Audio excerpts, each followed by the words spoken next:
welcome to my room. This is the door. Ayan po ang pintuan. At ang mga nakasabit at nakakalat. Tapos, ayan. This is my work table. Kung saan ako madalas nakaupo dito. Ayan, ang aking paboritong upuan. Diyan na po ako nakatira pag ako hindi natutulog. At syempre, ang aking laptop.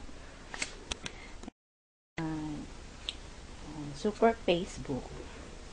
Tapos ang aking mga chocolates. Ayan.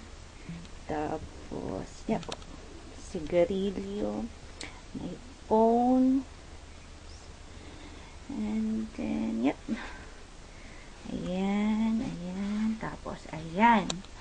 Ito ang aking wall of pain. Ayan. Masari-saring pagmumukha. Ang inyong makikita. Ayan. Tapos, ang aking pinakamamahal na orasan. Tapos, ano pa? Ayan.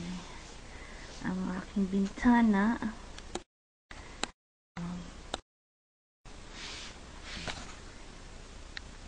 Ang aking super blinds. At syempre ang aking super bed. At ang aking mga babies. Si Edward, si Carlisle, at saka si Rio. Ang aking wardrobe. Wardrobe na makalat. I mean, hindi pala siya ganun kakalat. Ayan. Wala naman. Wala lang. Nakto lang. Ano ba? Ang aking salamin. Yan. Ang aking salamin. At ang aking bookshelf. Siyempre, ang aking baby. Yan. Napakaganda niya. At ang aking dating boss. At ang aking tito. At ako ng lalaking to eh. Masyado lang siyang assume na gusto ko rin siya, pero hindi po talaga. Patay na patay sa akin. Siyempre, ang Sarah, ayan, sila po yan. Ang buhay. Ang aking and, ito, make-up thing. Tapos, regalo. Lalagyan ng mga ponytail, lalagyan ng mga cards. Ito yung mga favorite movie. For production siya. At ang aking mga libro.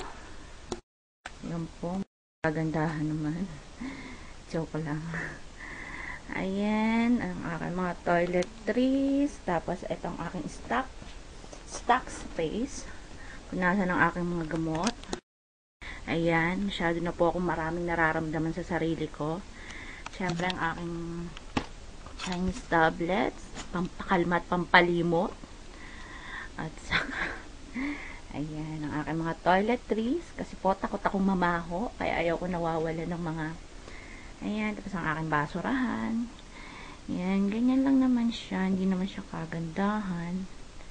Ayan, ang aking room, ang aking lalabhan. Kailangan ko na maglaba bukas. Hindi, konti pa yan. So, ayan. Tapos, ito ang aking, wala lang, space. Tapos, yan. Ito ang aking bag. Pagpasok sa work. Transparent siya kasi pag ako, hindi ko minsan kasi makita yung mga gamit ko. So, halos dinukal-dukal ko na lahat ng loob ng bag ko. Hindi ko pa rin makita yung hinahanap ko. Kaya, ayan. Super transparent ang bag ng lola mo. And then, ayan. Ayan pa ang aking mga baby. And then, yan. Super, yan. Yan lang po yan. Masyado lang siyang maliit.